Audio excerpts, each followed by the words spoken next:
Había una cuestión que quería yo, por lo menos esta hacer, porque ya tengo rato de queriéndola hacer, y ya nos queda solo una hora.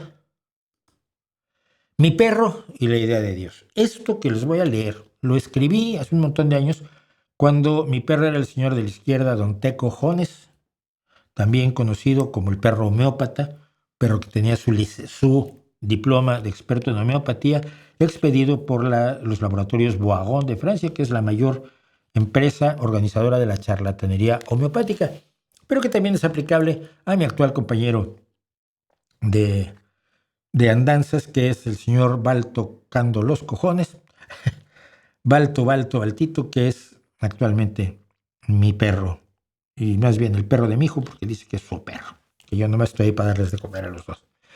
Pero escribí esto que era sobre mi perro y la teología, mi perro y la idea de Dios.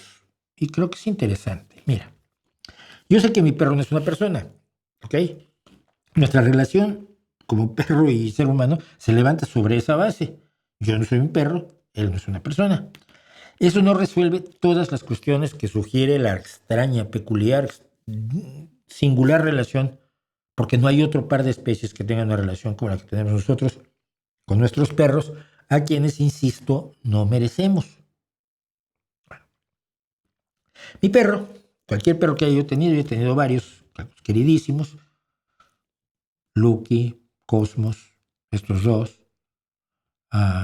Johan, son tipos de costumbres. Como todos los perros, su horario de comida, sus rutinas, sus salidas, sus bocadillos, todo les gusta muy estructuradito. Si la rutina se cumple, parecen tranquilos. Si la rutina se altera, parecen inquietos. Uno intenta, por tanto, que la rutina se siga en lo posible. Llego a casa, saco al perro, cuando regresa tiene su cena, etcétera, etcétera. Bueno, la gran pregunta es esta. ¿Sabe mi perro que lo quiero? No lo sé. ¿Qué quiere decir que lo quiero? Que yo siento que lo quiero. Punto. Si tú no sabes lo que es sentir que se quiere a una persona, a un ser, allá tú. No me vengas a decir, filosóficamente explícame qué es querer. No, querer es lo que yo siento hacia mi perro. Y en un grado superior hacia mis hijos y hacia mi compañera. Y en un grado distinto hacia mis amigos y hacia mis ex. Y así sucesivamente. ¿Sabe mi perro que lo quiero? No lo sé. De hecho, no hay modo de saberlo. Y eso es lo peor del asunto.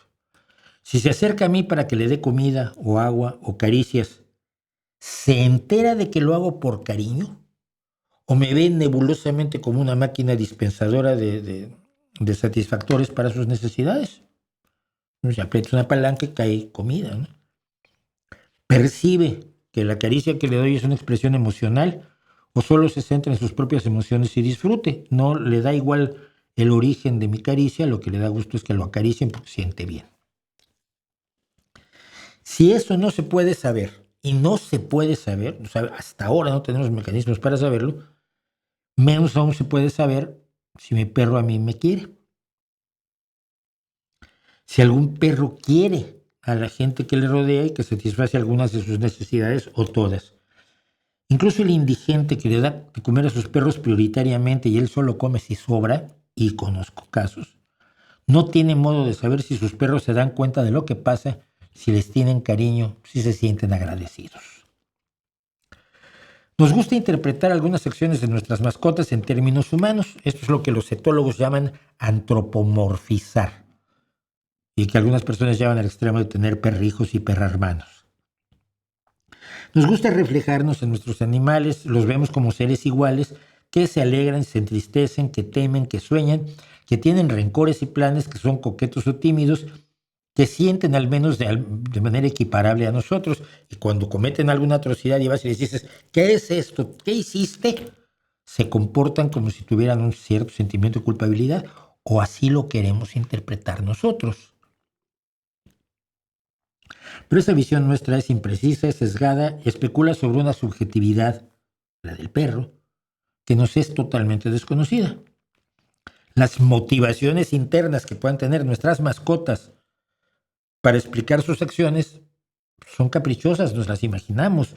Basta pensarlo un poco para darnos cuenta que hay muchísimas otras posibles explicaciones igualmente plausibles pero menos agradables para nosotros y nuestra propia subjetividad. Es más bonito pensar que nuestro perrito nos quiere.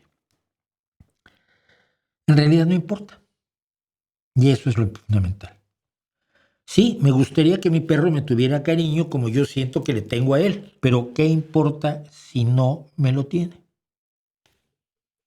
Lo importante para mí, cuando satisfago las necesidades del perro, es que sea feliz el perro, la perra, ¿se entiende?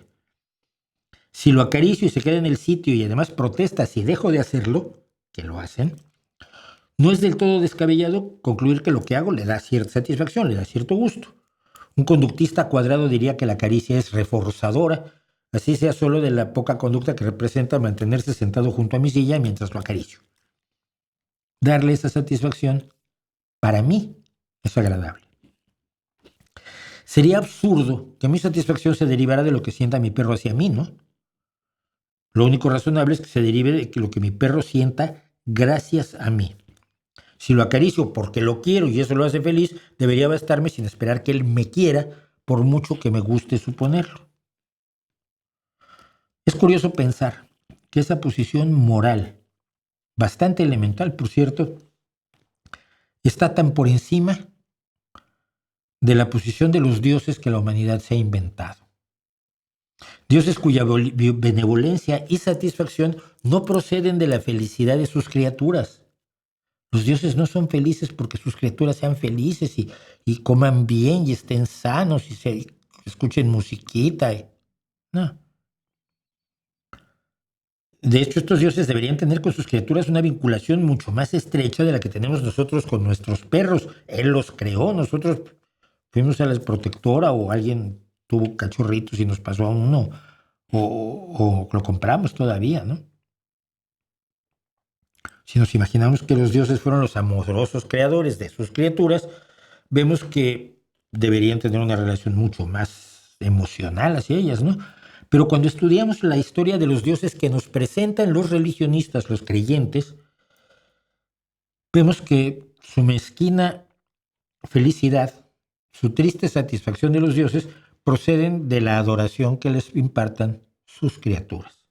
De su amor, así se ha forzado. Amarás a Dios por encima de todas las cosas. Uy, ¿cómo le hago? ¿Cómo me convenzo de amarlo más que a esta muchacha tan simpática, tan agradable y tan inteligente y además bonita que puedo estar con ella? No, amarás a Dios por encima de todas las cosas. Pues, ¿cómo le hago?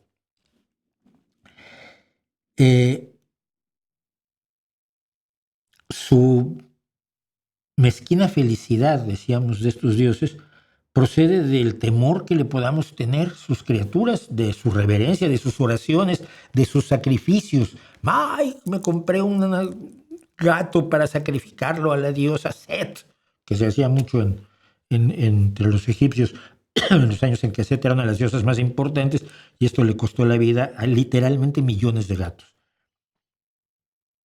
Es decir, Dios quiere a sus criaturas en la medida en que sus criaturas le den algo. Oraciones, amor, satisfacción, sacrificios. Yo no creo que nadie de ustedes dejaría de querer a su perro o dejaría de darle de comer o de agua o de acariciarlo si descubriera que realmente su perro no le quiere como espera. Que acaso la visión y animales del animal respecto de esa persona sean nebulosas e imprecisas. No se está allí, pero si hago guagua me pone la cena, ¿no? Yo no creo que el dueño de un perro matara a un perro por no quererlo, lo condenara al infierno, lo torturara o le causara incluso incomodidades notables si no lo quiere o para demostrar que lo quiere, como hizo Jehová con Job en la Biblia.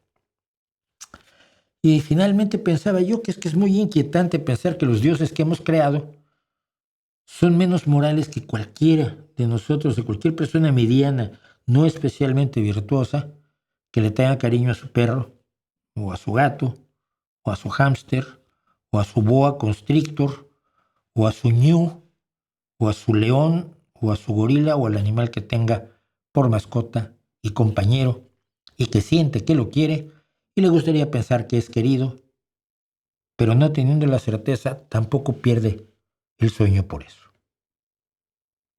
Se los dejo de tarea.